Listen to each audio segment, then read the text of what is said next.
if we don't start taking care of our planet, we are really going to be in trouble here shortly. Hey, I'm Dr. Ruth Roberts, the original holistic pet health coach and holistic veterinarian. And with me today is Mr. Rob Ryan, the founder of Gussie'sGut.com. And for those of you that do not know Rob and what he is about, Rob co-founded Gussie's Gut with his friend and the father of biologically appropriate raw feeding, Dr. Ian Billinghurst. And he's also founded DIYPetHealth.com and a whole bunch of other cool stuff. But his goal is to help educate and certify more people on species appropriate raw food diets. Rob is committed to the education on the microbiome of our animals and the creation of the highest quality products out there. Rob, welcome. Thanks so much for joining us today. And I'm really delighted to have you on. You've got one of the most unusual products on the market, and we'll talk about that in a little bit. But what got you started down this path of microbiome health? First, Dr. Ruth, thank you for having me. You've got quite the group, and it's a pleasure to be with everyone. So what got me, I think probably like most people, their dogs got them into this, into the business. Everyone I meet, whether it's somebody who started a pet store, pet supplement company, pet food company, it's the love of their dogs. And they believed that a solution existed. If they took action, they could create the solution they were looking for because they weren't finding it in the marketplace. So I started fermenting my dog's own foods after he had a really serious health injury from getting in the trash. And to make a very long story, 7-week scary, he wasn't eating, wasn't drinking at the end. Story short, he got through that. It passed through the other end, what he had ate, which was a piece of plastic, and it left this gut injury. So it left a hole in him. And I decided, okay, I'm going to throw, just like I do with everything, how can I throw the kitchen sink at this? So I was giving him probiotics, and I was doing a lot of other really good supportive things, including raw food. But it was important that I do more. And I thought in my research, I saw that there was this unmet need in gut nutrition for dogs. And so I just did it myself in my kitchen. And then I decided from there to reach out to Dr. Billinghurst. And we said, hey, this is something everybody should have available. They can do it themselves. You can certainly ferment yourself. But for those who don't or can't, if they're in small apartments or they just don't have the time, we're here for them. And that's totally amazing. And I think what's really interesting, the more we start to understand the microbiome, I think the more we start to see where, yeah, there's probiotics can be helpful, but if we've got nothing to feed these guys, we really aren't going to be able to really do a good job, because we can put the probiotics in there, but if they've got nothing to eat and nothing to help stabilize the bugs and the correct structure, it really is a big problem. So I'm so happy that you developed this program. One of the interesting studies I was reading the other day is that pre-fire, they're believing now that fermented foods is part of what helped the brain size grow in humans, or actually Neanderthals, because they had fire before we came along. So it's just amazing, that breakdown through fermentation. And I think the other thing too is that what's now starting to be talked about is postbiotic products, and of course there's going to be tons of those in fermented products. So can you talk a little bit about why? So you started doing it and seeing it worked, but then where did that take you in terms of understanding the why? Yeah. So a couple of quick thoughts, Neanderthals and all of the study you mentioned. So humans, we at a necessity, we created fermentation. We found and developed fermentation to keep food safe. And dogs, you have to remember, are scavengers by nature. So for them, fermentation could be dead, dying, rotting, decaying foods, and they love them. As Dr. Billinghurst says, they eat them with relish. And this includes poop. And I'm sure all of your coaches out there know that dogs are caprophagic by nature. So they're a wise creature in that they understand that sometimes what ends up out of the other end of an animal can be more nutritious than what came in the front end in their mouth. And so we think of fermented foods as being both. We think of them as this great human, they've got this human aspect of preservation, and it brings out nutrients and flavor. And most of what we eat, by the way, a lot of people don't realize it's fermented is everything. It's coffee, butter, all the, of course, the usual things, the yogurts and cottage cheese and all that. But it's in a lot of things, chocolate. So Right. back to dogs. Yeah. So back to dogs, decided, okay, we're going to make a poop substitute. We're going to make a thing that addresses this little segment of dog food. Because what we believe is real food, just like you do, always. Real nutrition, good quality whole food, always. And so on top of that, you then have things like you can add regular vegetables in their raw form, but with fermented, they're broken down. And we like to say they're almost like they're pre-digested. So if you could just by way of example, you could take a raw and a fermented blend of vegetables, same blend. One's raw, one's fermented. If in the raw, let's just for argument's sake say we could get 5% of the nutrients out of that raw blend. Fermented, we know we can get more. Now, it depends on the blend, it depends on how long it's fermented, depends on how it's fermented, all of that crazy stuff. But let's just say if you could get double, 10% instead of 5, wouldn't that be worth it? Wouldn't that be interesting? And we believe that most fermented, you can get even more than that out of its raw form. So prior to creating Gussie's Gut and the formula that became Gussie's Gut, that's all I was doing. I was throwing raw vegetables in a Vitamix. That slurry was in my dog's raw pet food every day for 23 years. And 23 years ago is when I met Dr. Billinghurst. I went straight to him after a referral from Marty Goldstein, who was my vet, and Bob Goldstein. And I learned right from the master on raw food. So I've adapted and upped my game a little bit each time. And so here we are. That's amazing. And what an eloquent description. And I think that's it. I think many raw feeders are they're grinding the vegetables very finely, but still I think maximal absorption is somewhere in the 5 to 10% category. And that's been part of my argument for cooking vegetables. But this is a great way to get probably as much nutrient out of the vegetables without cooking them. So brilliant idea.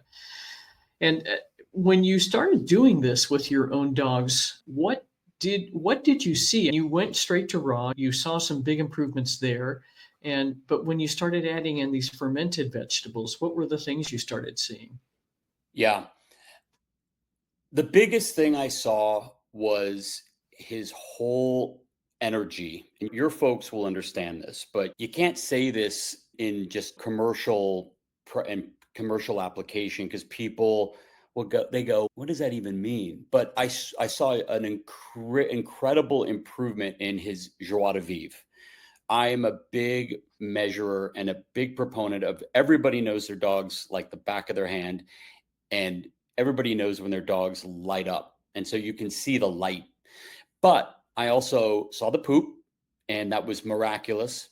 The poop was really concerning in weird colors. I have an email and a phone relationship with my vet, luckily. So every day after this had happened, I was being one of these crazy pet parents that we hear about. I was that guy.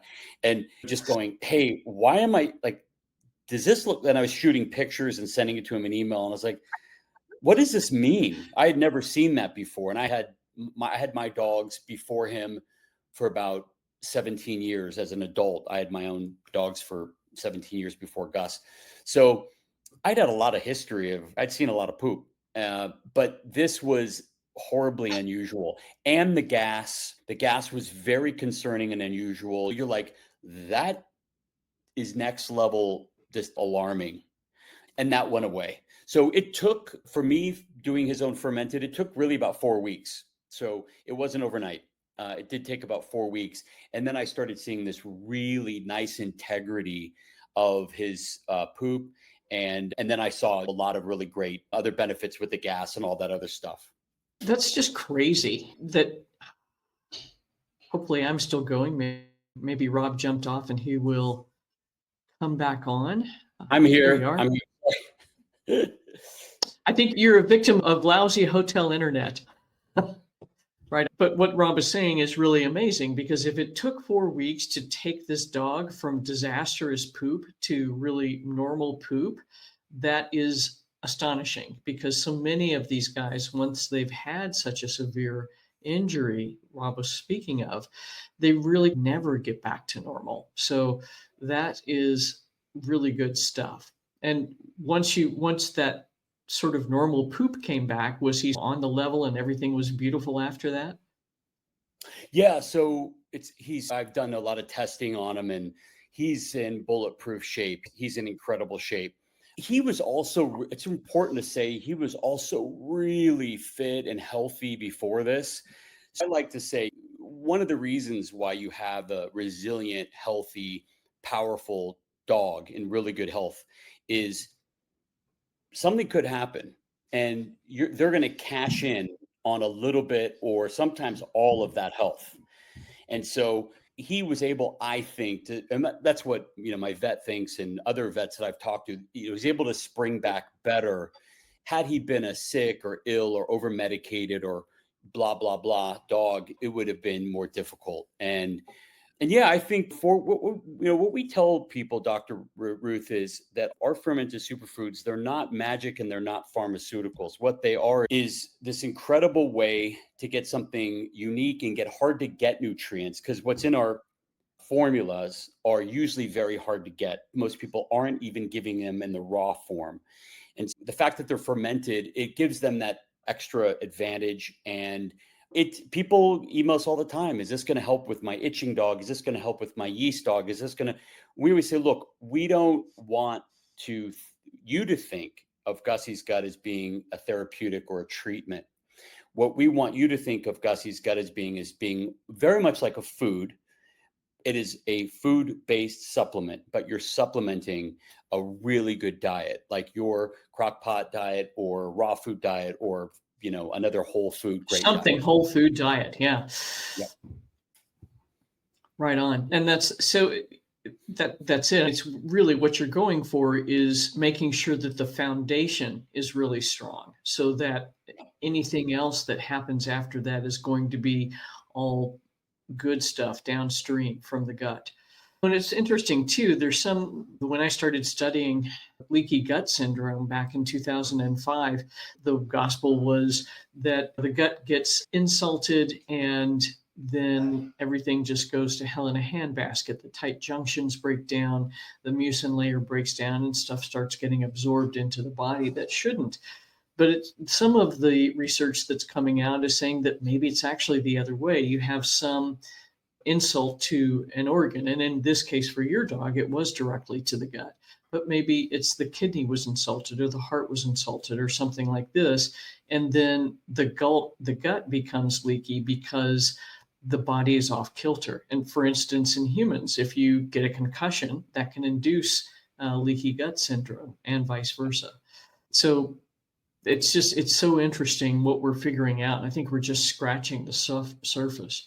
Yeah. And so that's great that you found somebody to work with that's holistic. And I think this is one of the things, if you have good nutrition lined up, whether that's raw, whether that's cooked, whatever makes the most sense for your dog, then adding this as a topper, I think, would be a reasonable thing to do to make sure that you're getting both the prebiotic, probiotic, and postbiotic fibers introduced so that the whole structure of the microbiome is really supported. And that's great. Maggie's one of our coaches, but that's awesome. And that's true because of the way the things are set up. These are great for energetically cool dogs because it will start to improve the heat in terms of traditional Chinese veterinary medicine. So that's super cool stuff. So when you when people start using these fermented products, what are they starting to see within, say, a couple of weeks of beginning on them? Yeah, and as you were going through and you said postbiotics again, I realized I did not answer your question before about prebiotics and postbiotics, so we can come back to that. And I have a lot more to say about where we've come in microbiome research, and we can, if we have time, we can go into that too. That'd be awesome. So if you really pay attention to our company, we are adamant about under promising and over delivering. And so, Dr. Ruth, as a veterinarian with the experience you have, I would put you on the upper echelon of all veterinarians. And I'm going to guess, and I haven't asked you this before, you would say that most good supplements, in quotation marks, probably work about 30% of the time great for a dog, 30% meh, okay, pretty good, and 30% don't work at all. Would you say that's a fair 30-30-30-ish? Absolutely. Okay. Absolutely. Yeah. That's what I hear from every great veterinarian. And we abide by that. We believe that this isn't the next coming of some supplement. We're very humble about what we are, which is we take incredible effort to find the most immaculate, clean, beautiful sources of our ingredients. We work with really great partners, and we believe in, if you start with a really high quality of ingredient and then high quality of production, we make everything by hand down to the salt, which we use Redmond's real salt only. We believe you'll have a good chance to make that 30% really strong. We don't know everything about the animals that come to us. We don't know what lives they've lived in the past. We don't even know down to the parents they had and their vaccine history and their medication history, and they certainly don't know their diet. And we get a lot of rescues. So those folks don't know either. So we just zip it up. We don't say anything about what we can do. We let the product take hold and do what it does, and let the pet owners, they can observe what's happening. But what we end up finding is that we really don't shine in the category of puppies are always like they're cashing in on their puppyhood and all their hormone. Yeah. Yeah. They're So already vibrant. yeah, they're vibrant. But if you want to support your puppies, yay, great.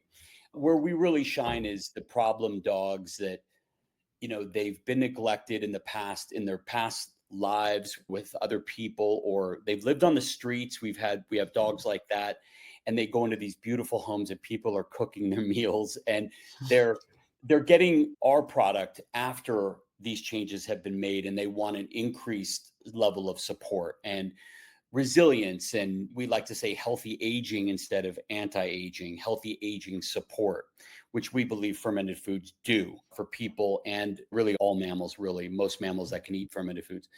So what we're seeing is everything from that increased joie de vivre to increased eye quality, tongue, gums, skin, wants to go on 3 walks instead of 1 walk, all these different things. And I'm not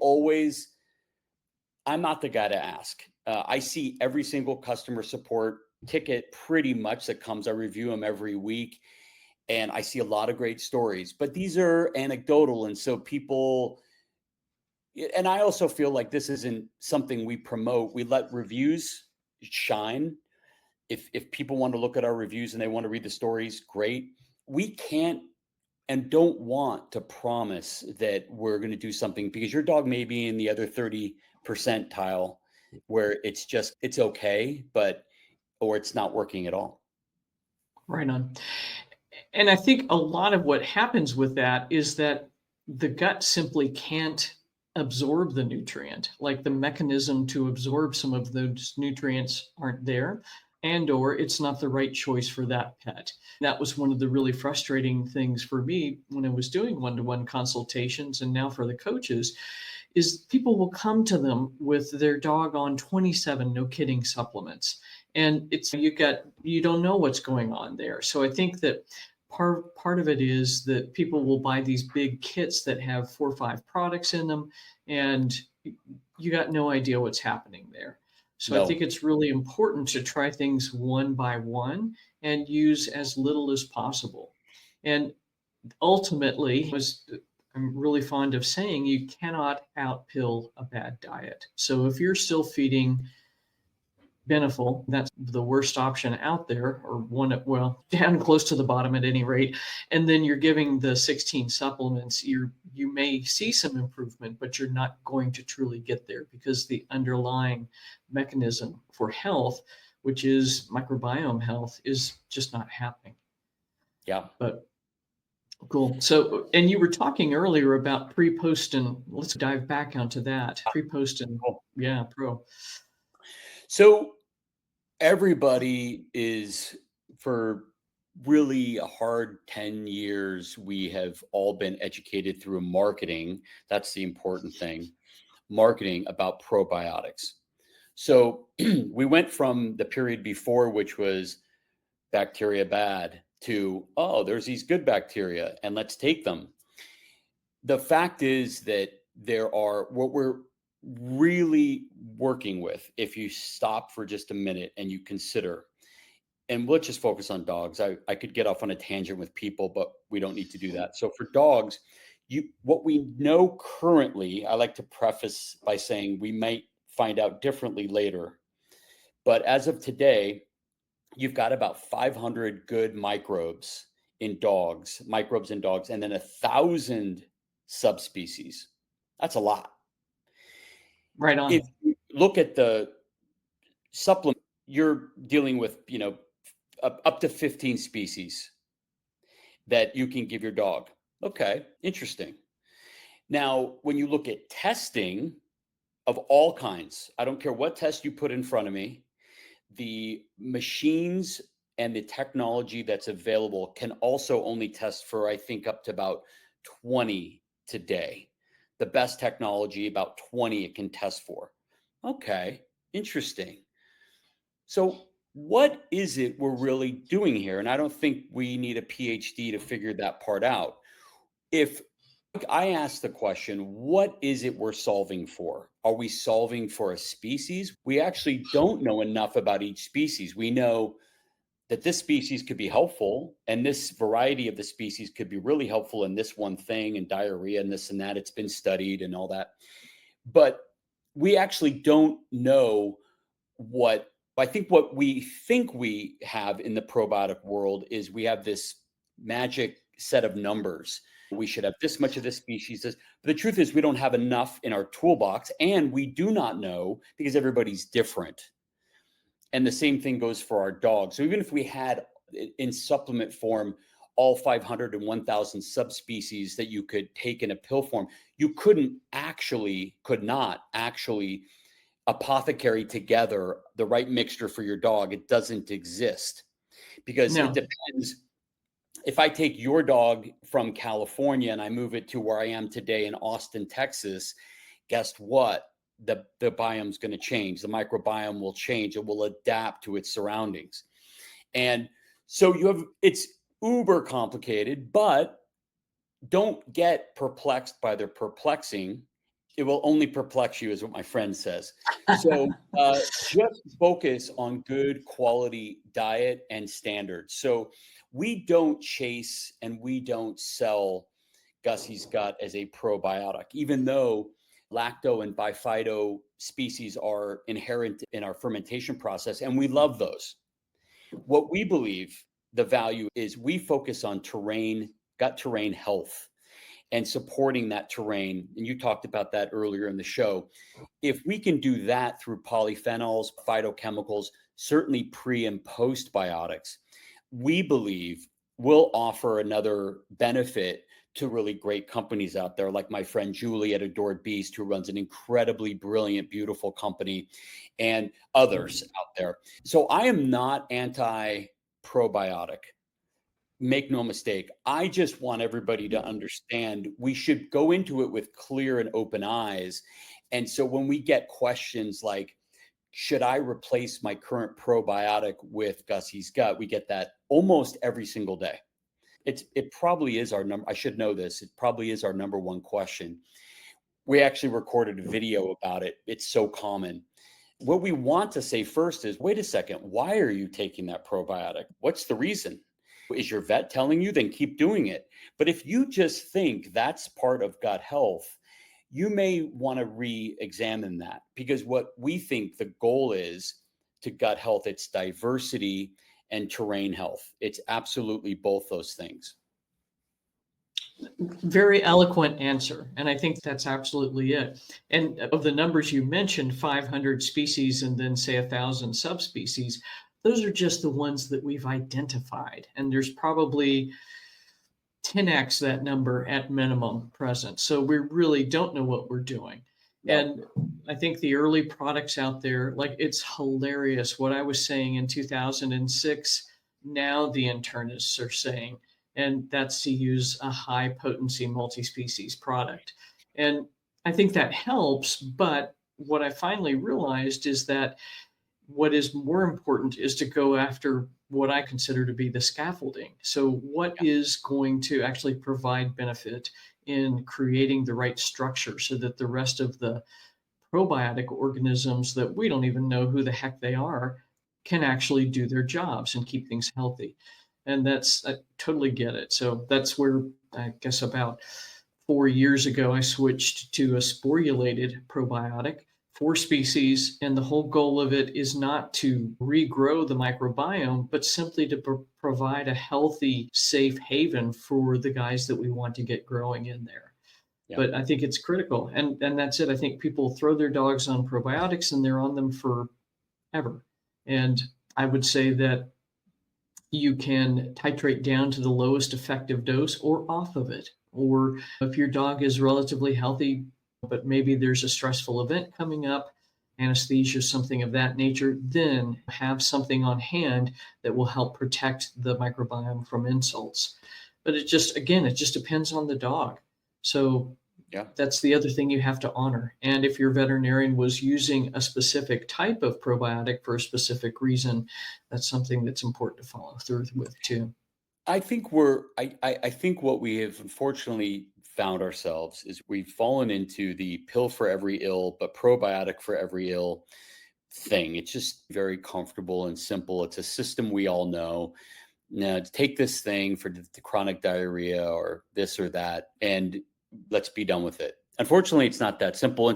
I shy away from telling people what, and we don't do that at our company. We're a broken record. Please find a great vet that you can consult with, and we refer out. I just sent somebody to your course on crockpot because they literally said, I started crockpotting and then I got away from it, and now I need to go back and I said, Dr. Ruth Roberts' course.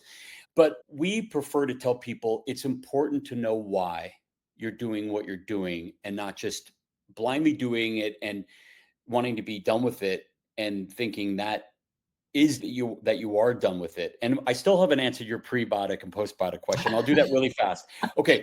There is, like everything. Here's what I believe. I believe that I go from the bottom junk tier and I call it God tier. And it's not religion I'm talking about. It's just like the best, the God-like tier of things.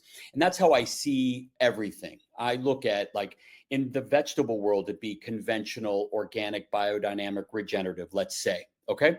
But in prebiotics, you've got your inulins and you've got your sugars at the bottom, junk. And then you've got your agaves and your inulins. That's okay. It's not ideal. And synthetic prebiotics. And then, did I say prebiotics or probiotics? I meant Pre. You're still on okay, pre. good, You're good, doing it. You got it. good.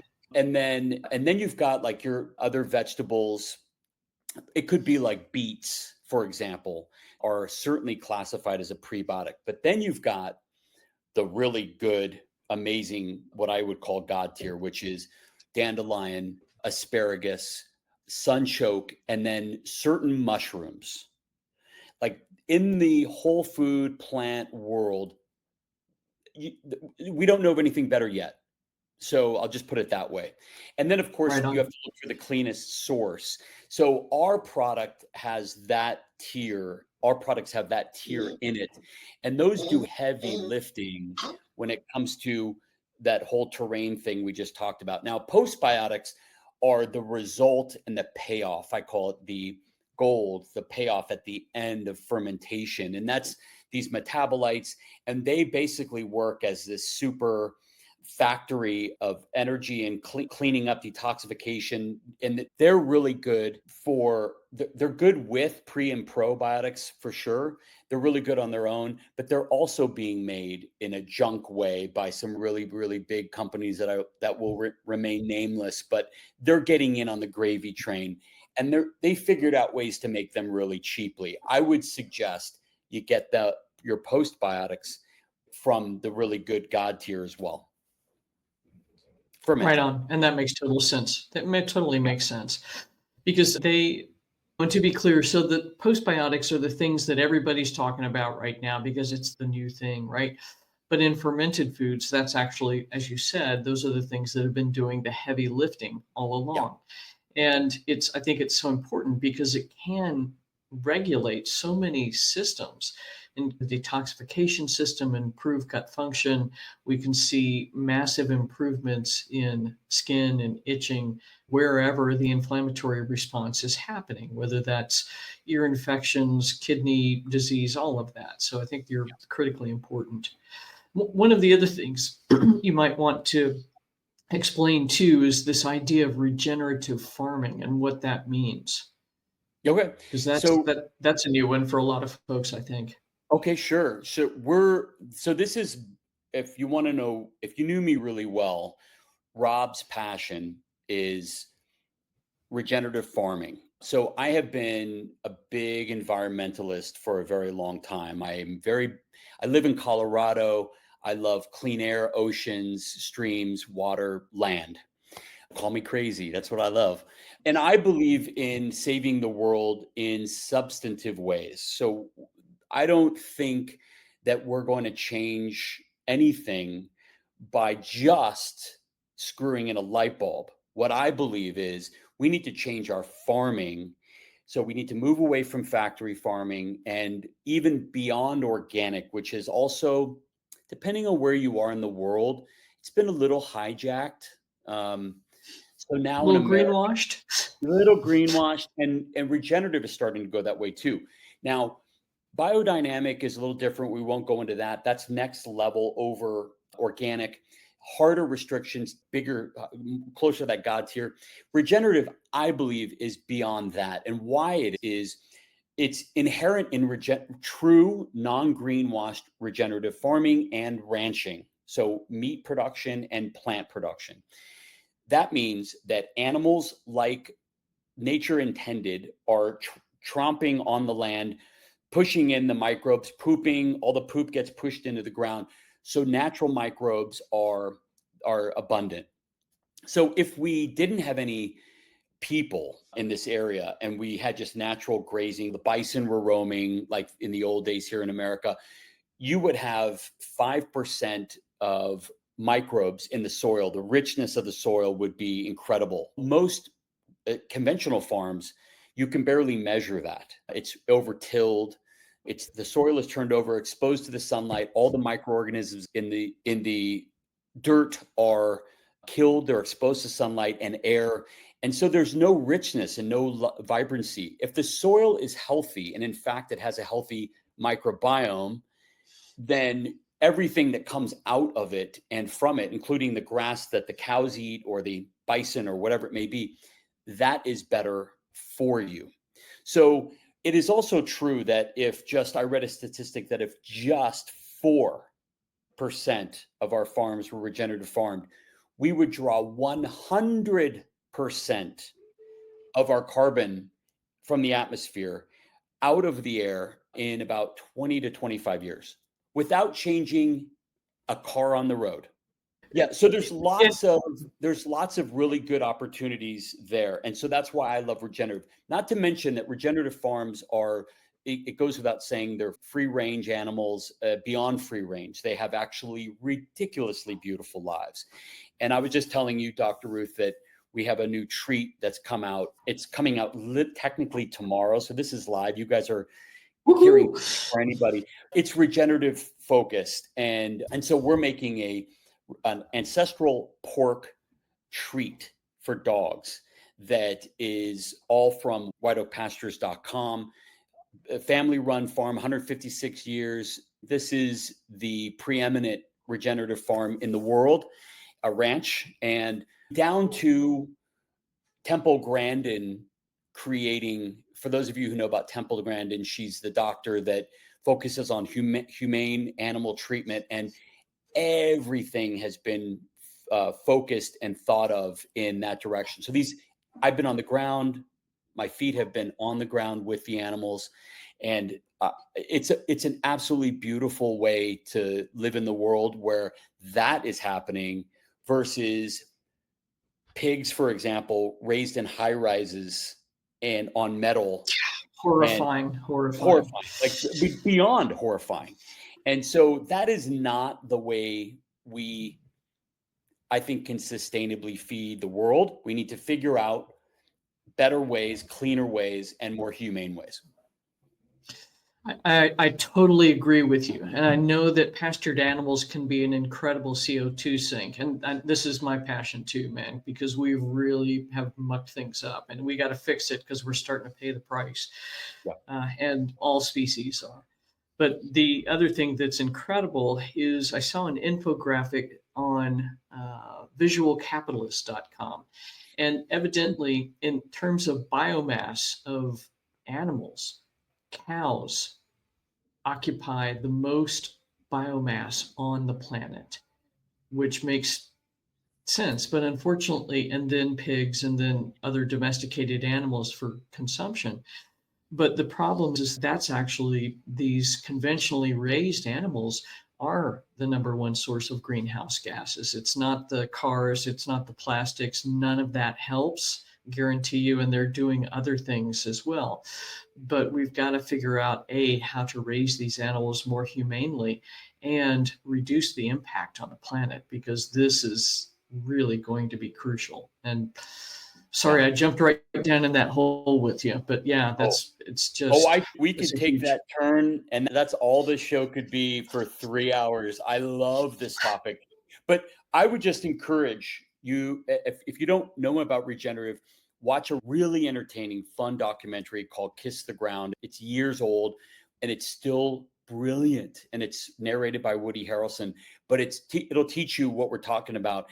And just Google White Oak Pastures. Their entire operation is zero waste. They treat every animal with respect and courtesy and love, and like they're their pets.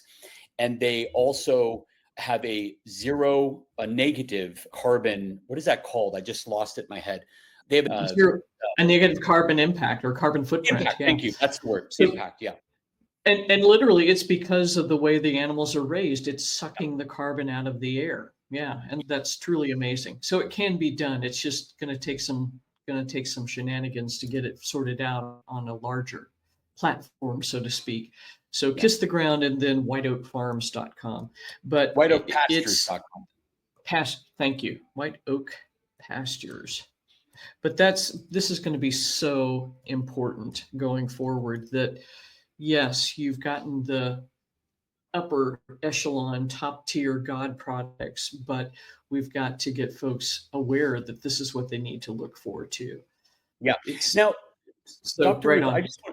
I just want to say this and this. If money were our motivator, what we would be doing is like our pork, for example, is about 4 times more expensive than typical pork. What I would do is I'd get in the cheap pork business and I'd get on that whole gravy train of treats like everybody does. And I'd create supplements that come from laboratories because it's, you don't have to make them. You just buy them in 500-pound bags and you remix them and you package them. What we're here to do is really profoundly impact a dog's health. Those so-called 33% of dogs that the supplement will work really well on. But beyond that, I want to use all of our dogs and the health of our dogs to bring in these amazing farmers, and even down to the beekeepers. We buy Manuka honey and we use it in our new treat that's coming out from New Zealand because it's the purest, most pristine, the best quality Manuka honey we can find that's organic. And we want to support those beekeepers, and we want to support the farmers, and we want to support the ranchers. And we also think our customers are ready to pay the real, true cost of food. And that means all of the costs are in the product. They're not externalized. And that's a You mean whole they're other, not in marketing? right. They're not externalized. So none of our farms are pushing the pollution costs on the population, or the cancer that they're treating on the population from over injected chemicals in the meats and all that other stuff. Just Google externalized costs. That's where all of these companies, they're not charging in the grocery store or in the Burger King or McDonald's. That's why you can have a 99-cent burger. You are paying for it other places, and taxes and your own healthcare costs out of pocket. So I'm really proud of that. And I think, like you, every day I get to meet heroes. I get to work with heroes that are on farms and that are working with bees and working with animals. And these people, that's who I want to surround myself with every day. And that's what I like about this company, is we get to source from them and be customers of theirs. That is just really awesome, my friend. And that's something too. I've got some supplements, and one of them is meant to be a multivitamin. And that's something I'm really looking at too, because oh gosh, I guess it was 2 years ago when Beijing was hosting one of the Olympics, they shut down supplement production for 6 months Yeah. so that they could get the air clear around the city. And it's one of those things. I think there's a place for synthetics, especially for people and pets that are super ill that have absorption issues. But that's one of my projects for this year, is to produce the cleanest supplement I can and go with as many food-based options in there as possible. And also to start really driving that home, because if we don't start taking care of our planet, we are really going to be in trouble here shortly. You and I should Kudos to talk. you. You and I should talk, Yeah. because we're doing some stuff in Europe right now. Hopefully we can come out with a product in Europe. And the other thing that occurs to me is, I don't know how Montenegro will be with customs, but I can give you a vacuum packed Gussie's gut that you can add to I'll do this for you, that there's no cheese in it. So we make it just the vegetable. And there's a lot of people, veterinarians, that I give this to as I just send them vacuum packed. Get started. And Yeah. And you could throw it in your smoothies or whatever if you want. But no, it's whole food based. Most people don't know most of our drugs and vitamins are, and just you can just quick Google, you can figure this out. Most of them are made overseas, and most of them are in China. Not everything in China is bad. Not everything in China is polluted and no, that's not the case. There are Chinese herbs that if you work with really careful suppliers and good companies. Amazing. And our green tea, because we cannot find organic decaffeinated green tea in America, can't find it. That is the only thing that we get in China, but we test it all the time for everything. And there's no way in heck that I'm letting any of that in if it's even remotely close. It doesn't even have to get near levels that are concerning. If there's anything in it, we're done with it. So it's out. So we take and we're really clear about this. Like everything we buy is from America, like all of our farms and everything. And when we create our UK product, it'll mostly be from the UK. But hey, we think green tea is super valuable. No one's doing it. No one wants to brew green tea every day and give it to their dog. No one does. If you do, great. You don't need it. But we put it in there, and then we double ferment it, and then we put it in there in the right quantities. And so now your dog has those polyphenols also, and terpenes and all these other great things. Yeah. That's super awesome stuff. Cool. Yeah, it is. Yeah, right on. So that's really cool. But yeah, and I'll be back stateside I think the 25th of January. So it'll be soon. I think the customs will be a little slow, but it is what it is. There's a lot of other benefits here. That's why you live there. For a few months out of the year. So next US and then Mexico. So it's all good stuff.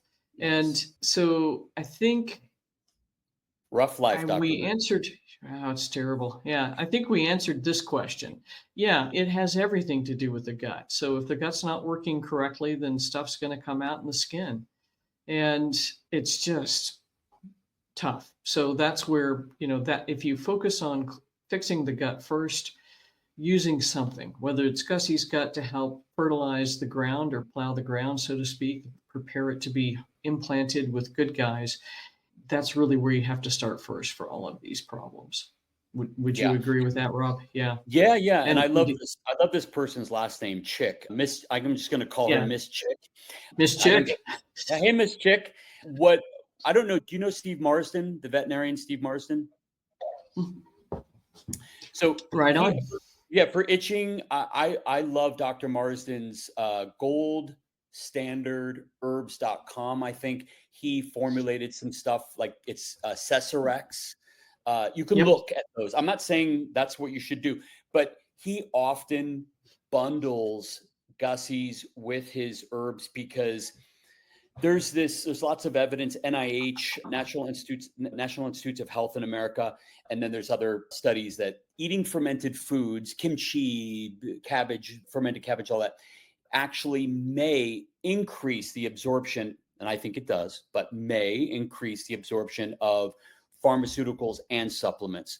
So I think that's why he's Fascinating. doing it. Yeah. So I think that's why he's bundling it. And I would absolutely start looking at Chinese herbs. I'm a huge Chinese herb and a huge mushroom person. Not that those are the same. I'm just telling you, those are my go-tos because I think of Chinese herbs, they're whole foods.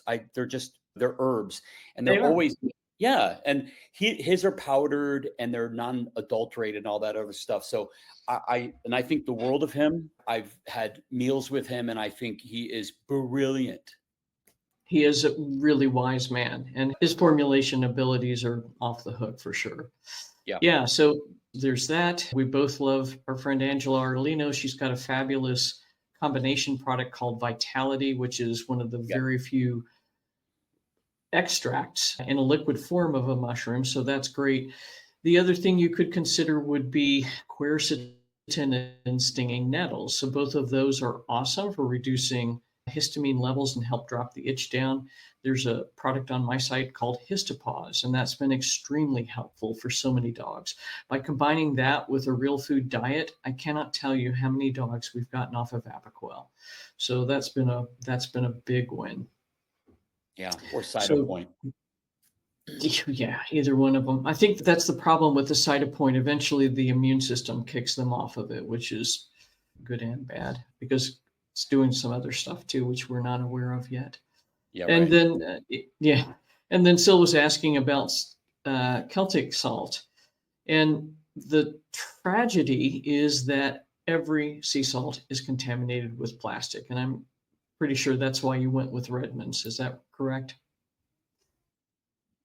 Yeah, because Because it's Redmond's, mine. I'm told, and it's tested like crazy. You could pull the analysis down from their website. Yeah, it's in the mountains. It used to be an ancient seabed before plastics became a problem. I'm unclear whether Celtic plastics and all. I don't think it's a huge problem, but I think it's enough of a problem. I think I drank today out of one of those to-go cups of coffee, and that they say is a ton of microplastics when the heat hits the cup. And every time I'm like, oh my gosh, why don't I have a mug with me? But I do it because you know what? I need some coffee, Dr. Ruth. I need it. I So, hear you, my friend. I've been in that position. so I say, okay, give me a credit card worth of plastic. If that's what I'll just deal with, my liver and kidneys will deal with it. But on a serious note, every day we're consuming those plastics. So unless you're fastidious about keeping those bigger things out of your life, I wouldn't worry about Celtic. But Redmond's is an incredible company. We buy it by the pallets, and it's the fine. We buy the same thing that you can buy, literally at the grocery store. We just buy it in huge 50-pound bags, I think it is. Right on. And I like that salt a lot. I think it's got more trace minerals. and all Yep. sorts of stuff. But the plastic thing, I think, is a massive issue. And for instance, there was a study that I read about 2 weeks ago linking development of Parkinson's disease due to nanoplastics, they're calling it now, altering the structure of a protein and creating the changes in the brain structure. So I think that is another critical thing. If you are not filtering the water for yourself and for your pets with something that will take out not only micro nanoplastics, but also the herbicides, pesticides, cysts, all of that stuff, I think that's something else that you really need to invest in.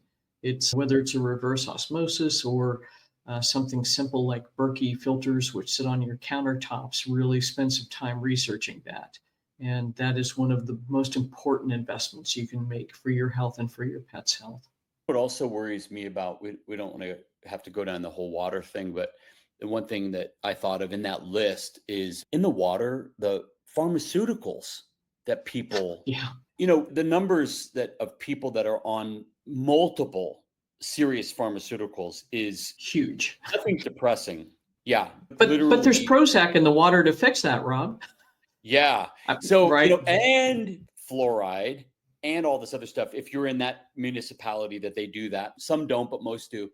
There's every reason to filter our water. Hey guys, I'm so sorry, but this is it. This is don't just throw your hands up. You can throw your hands up like me because I come from an Italian family. That's what we do. But you take action. You do something. You say, okay, fine. That's the way the state of the water is. I'm going to filter it out. And so whole house is great. I read a statistic that I don't think like a 5-minute shower, you from the vapor and the absorption on your skin, you take in, I can't remember now, the amount of chlorine because they have to keep. Boatloads. Yeah. And so I was like, oh my gosh, thank God I have a whole house filter, and it's a good one. Is it the best one? I don't think so, but I need to relook at that. And I buy really good clean water that's tested in glass. I buy it in glass. It's So actually you're not sucking up more plastic. 3-gallon things. And that's what I drink. And that's just sadly, that's the world we're in. But those are those externalized costs. So every single one of us now to be healthy because of all the junk that's in these city water sources and all this other stuff. And rain, the plastic comes back down in our environment in the rain. These are examples of externalized costs, and we have to Amen. pay for it in order for us to keep us safe. Right on. And that's the really tragic thing, right? Is the plastics are in the rain, the glyphosate is in the rain, DDT from when you and I were both little weenie kids, that's still in the rain. It's just Yeah. we really, as my mother likes to say, we have done pissed in the grits. So we got to protect ourselves and more importantly, start voting with our dollars about what we want to see in the world.